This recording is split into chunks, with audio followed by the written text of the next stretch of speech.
Hi and welcome, or today I should rather be saying ciao e benvenuto. So, as you might have guessed, today I'm diving into something that is as perilous as diving into a tank of hungry fish, Italian cooking. As you all know, Italians only agree upon one thing, and that is that the mama or the nonna is the best chef in the world. So I'm guessing you've all heard about the Roman classical pastas like pasta carbonara, cacio e pepe, arrabbiata, matriciana, pasta alla gricia. But have you heard about pasta Zozonna? Probably not. And that is what we are making today. Let me take you through what we're cooking with. I've got pacche di leche. Normally you would use Benedicata, but this is what I got. They are from Braganolo, which I personally think is among the top 3 pasta brands in the world. Couldn't get any guanciale, but I got the second best thing, homemade pancetta. I've got some lard in case the pancetta doesn't render enough fat. Got 1 small onion, 2 cloves of garlic. Got some peperoncino, some grated pecorino romano, passata, 3 egg yolks, and I couldn't get my hands on fresh Italian sausages, so I made Italian sausage meat myself. And how to do that, I'm going to link in the video. Okay, so my cubes of pancetta is slowly cooking, trying to render out the fat and make them nice and crisp on the outside and juicy on the inside. I've taken most of the pecorino romano and mixing that with the egg yolks to this kind of paste like this, and set that aside. I've chopped up the onions and bashed up the garlic. I didn't say talk about quantities here. I've got about 120 grams of pancetta. I've got 150 or so grams of the pork meat. That's 500 milliliters or 5 deciliters of passata, 350 grams of the pasta. So it's starting to sizzle now and keep on cooking, and yeah, through the magic of editing, we'll get back when that's approaching done. Right, so the pancetta has gotten some color. It's rendered some of the fat into the pan. We'll keep going for just a little while longer. Put the pepperoncino in to the oil hole just to give some flavor. There's a bit of pepperoncino in the sausage meat. And what I'm going to do next is get this out of the pan, and we're going to start with the sausage meat. That's right, let's get these babies out.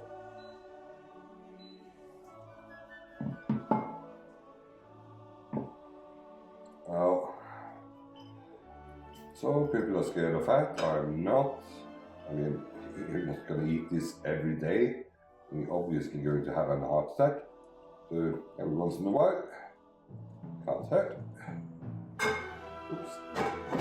I'm leaving the pepperoncino in, and I'm going to go in with the sausage meat. Slightly higher temperature. Just going to break this up with my fingers a little bit, and continue breaking it up with a wooden spoon. I'll try not to make too much noise out of that. Just put it a little bit finer than this. It's sizzling away nicely. A fantastic smell from this. In this sausage mix, I've put some crushed pepper seeds, pepper, pepperoncino, garlic, salt obviously, and a little bit of thyme.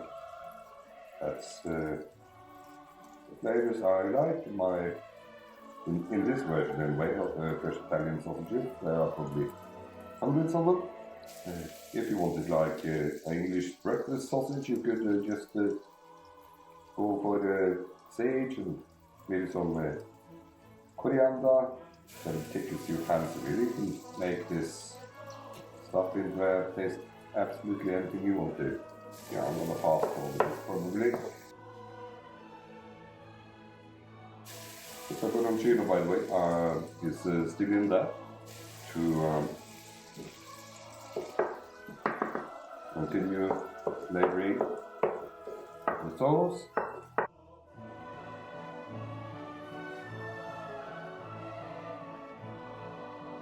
This is a rustic dish, so it doesn't really need to be all that fine. It's fine or as chunky as you like. Oh, this smells gorgeous. Just want to have sort of a nice caramelization going on. Maillard reaction. Yeah, that's as far as I'm going to be bothered going. After all, this is fine dining. I'm going with the onions. Give those a quick stir. Don't want to burn them, just get them translucent. Going to go in with some salt. A little bit of pepper. I won't overdo it at this point. I'll overdo it later. Don't worry. Nice. So cooking away, I'm just going to finely mince or squash, squeeze, smash the garlic up. When you leave it like that for like 20 minutes, it really develops a lot more flavor. In with the garlic. Give that a quick stir. I can smell the garlic, so I'm going to go in with the passata.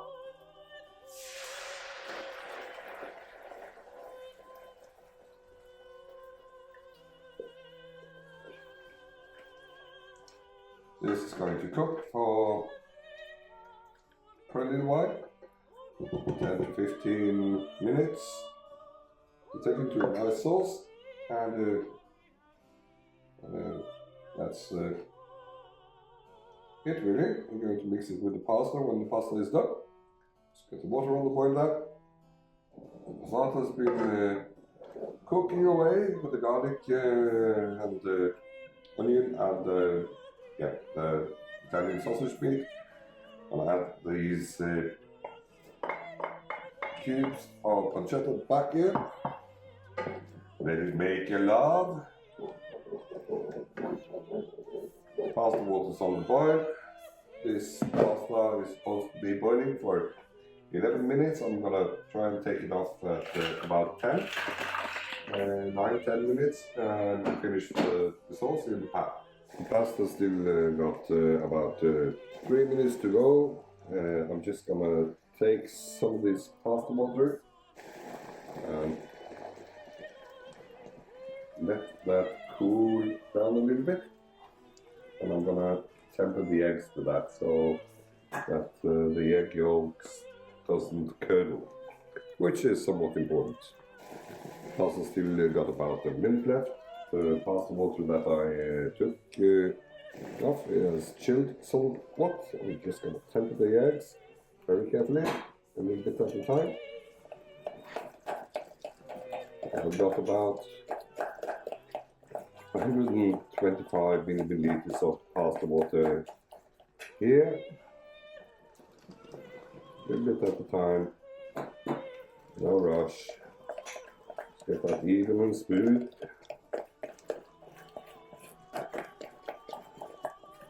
A bit nervous every time I do this because sometimes you go to the eggs and that's a disaster.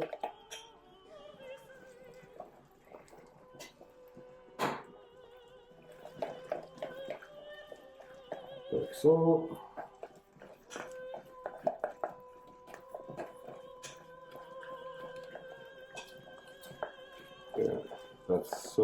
going to do for now. That's the pasta saying it's done with its cooking.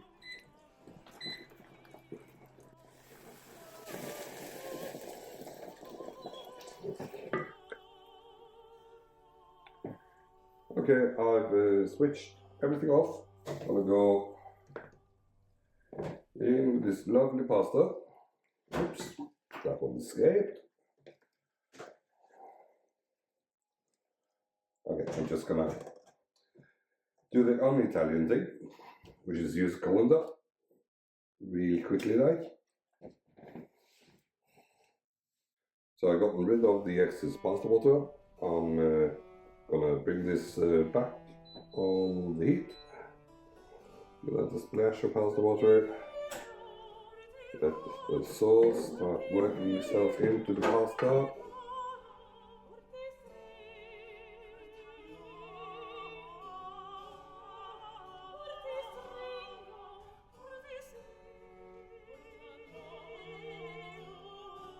Let's see if I find the pepperoncino so I don't get some surprises here.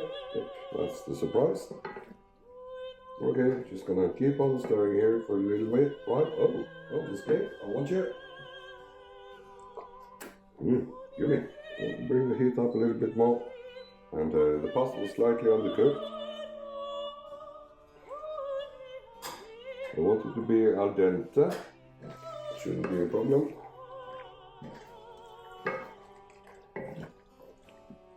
Add a proper saute pan, and I would probably just toss it around. I'll get myself one of those. Like so. Get the sauce and the pasta make a love. Yeah, I tasted it right before I added the pasta, and that I wanted to add a little bit more of black pepper, which I forgot, so I'm going to do that now.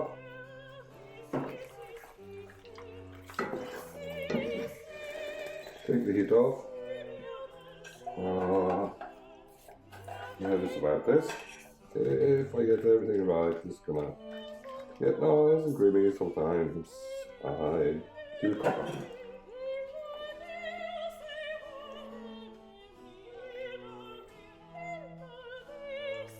See if the residual heat is enough.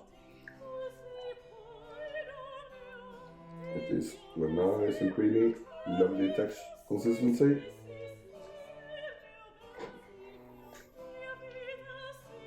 A little bit more heat, yeah, but not much. I don't know how many times I've actually cocked it up right at the end in doing this pastas with egg emulsions. Enough times so that I've learned to go nice and slow. Look at that sauce. Now that, ladies and gentlemen, is done. I'm gonna plate up, show it to you in just a sec. Finishing touches, healthy sprinkling of more pecorino romano. Just gonna put some basil leaves on top. Make it look prettier. Now look at that. I promise you this is going straight on your menu. Thank you for watching and I hope to see you soon.